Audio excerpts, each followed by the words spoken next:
Et salut, je vous retrouve aujourd'hui pour une nouvelle vidéo. Je vous retrouve pour mon point lecture d'octobre-novembre à la fois, je sais. Alors, j'ai mis très longtemps à faire ce point lecture, tout simplement parce que j'attendais en fait de lire plus de livres, parce que je voulais vous faire un point lecture basé vraiment sur les livres de cours que je lis et un point lecture basé sur les romans. Sauf que j'ai lu un roman et 3 livres de cours entre guillemets.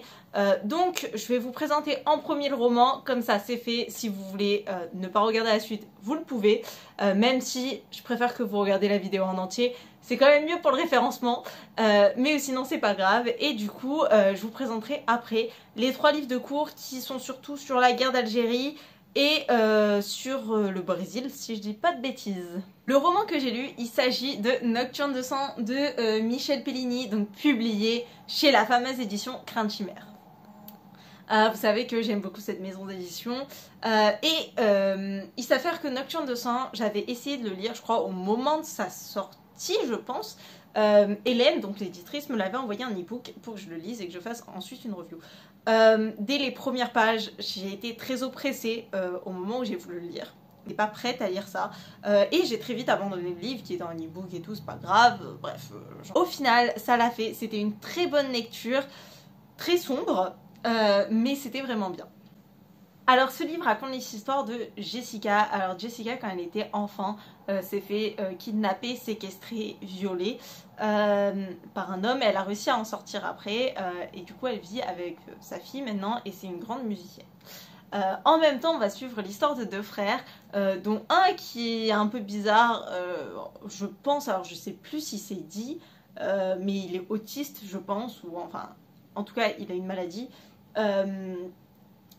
Voilà, du coup il sent la présence de forces obscures et notamment des vampires.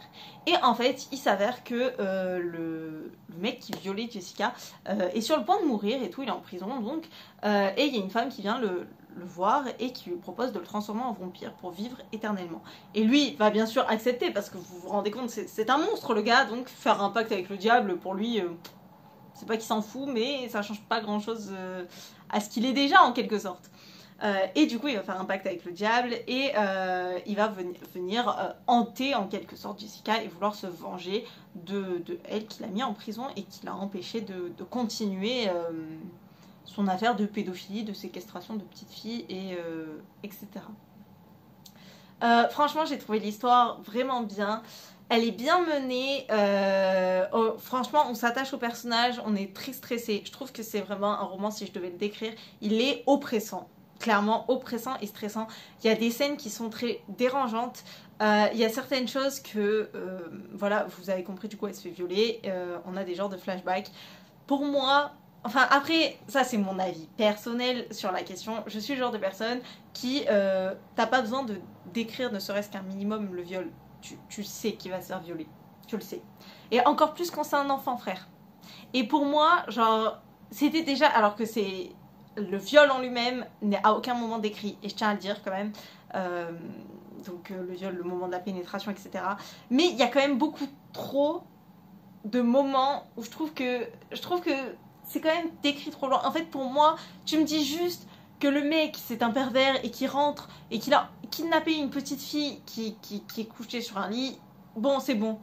Hop, je sais ce qui va se passer, passons à la suite. Pas besoin de décrire plus. C'est de toute manière un livre qui est fait pour faire peur et qui est limite pas gore, mais un peu dérangeant. Dérangeant, je trouve c'est le mot en fait, dérangeant. Genre j'ai trouvé le livre dérangeant. Même si j'ai beaucoup aimé, mais en fait je vous le conseille pour tous ceux qui aiment les histoires de vampires un peu hard, un peu dur. Après, ça c'est moi qui le décris comme hard et comme dur. Hein. On passe donc au livre de cours. Il y en a 2 sur la guerre d'Algérie que je vais vous présenter, plus même axé sur la mémoire de la guerre d'Algérie, vu comme c'est mon sujet de mémoire. Et un livre sur le Brésil. On va commencer par ceux sur la guerre d'Algérie. On a le fameux que, si vous vous intéressez un peu à la question, vous connaissez, La gangrène et l'oubli de Benjamin Stora sur commémorer et la mémoire de la guerre d'Algérie. Peut-être que vous connaissez Benjamin Stora. En gros, Macron lui a demandé de faire un rapport sur la mémoire de la guerre d'Algérie, etc. qu'il a fait. Donc c'est vraiment le spécialiste en matière de guerre d'Algérie, donc vous le connaissez peut-être. J'ai trouvé La gangrène et l'oubli très intéressant.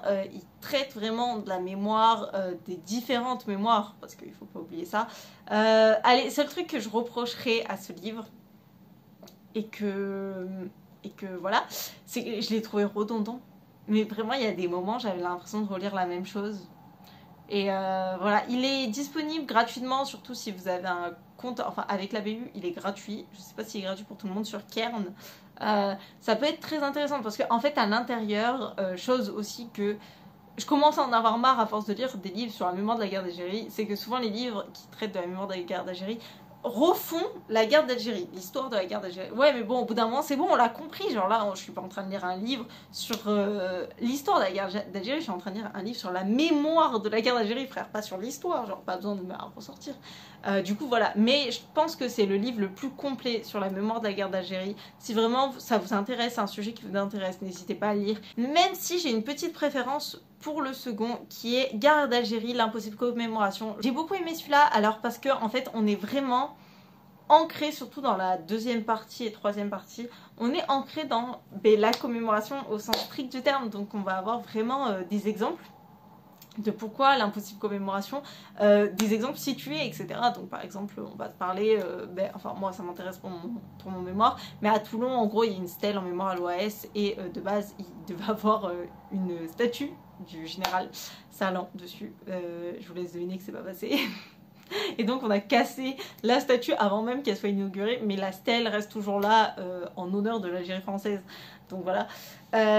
Et du coup en fait je trouve ça vachement intéressant que c'était très situé, et du coup ça permettait, parce que souvent en fait dans le livre de Benjamin Stora il dit oui dans le sud de la France c'est une mémoire plus pro AS ou quoi. Ouais, mais en fait il situait pas grand chose je trouve, alors que lui il situait vraiment, il donnait des exemples concrets, et je trouvais ça assez cool et intéressant. Après, je sais que c'est pas quelque chose qui intéresse tout le monde, mais après pourquoi pas, je pense. Dites-moi en commentaire si ça vous intéresse, si je vous fais des vidéos genre point sur la mémoire de la guerre d'Algérie par exemple, sur certains trucs, etc. Un peu comme je vous ai fait l'année dernière, je vous mets dans le petit i, les vidéos sur la révolte des Saguets à Madagascar ou sur les races guerrières dans l'Afrique coloniale française. On restera sur le thème de la colonisation, je suis désolée, mais c'est mon sujet préféré en histoire. Donc ça sera colo et décolo, sorry not sorry. Mais si ça vous intéresse que je vous refasse des vidéos comme ça, et notamment sur la guerre d'Algérie et peut-être des points sur certains livres centrés, ça serait peut-être intéressant, et dites-le moi en commentaire, et si ça vous intéresse je le fais. Faut savoir que ce genre de vidéos là dont je parle, ce sont des vidéos qui me prennent énormément de temps, parce que je peux pas me présenter devant vous et vous parler comme ça.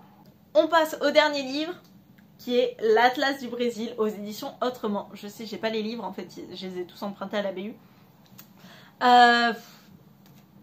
Vous savez mon amour pour les atlas des éditions Autrement.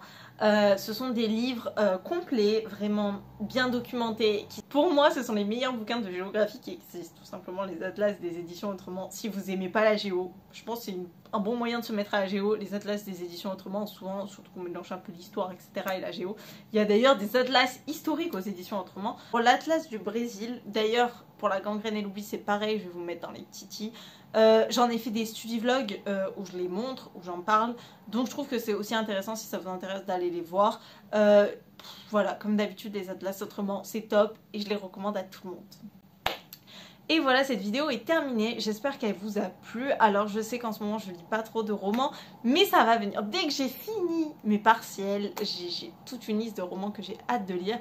Bon, entre temps je pense que vous aurez peut-être un point lecture de nouveau qu'avec des livres de cours entre guillemets, parce que j'espère que cette vidéo vous a plu. Si elle vous a plu, likez, commentez, abonnez-vous et partagez-la. Je vous rappelle que une vidéo comme ça me met presque une heure à... Enfin, je mets presque une heure entre le fait de la tourner, la montée, etc. Voire plus d'une heure en fait. Donc, en fait, envoyez-moi tout votre love parce que ça fait plaisir quand on voit que y a des gens qui regardent, il y a des gens qui partagent, etc. Et qu'on n'a pas fait ça pour rien, entre guillemets. Bref, j'espère que ça vous a plu. Moi, je vous dis à la prochaine pour de nouvelles vidéos. Ciao!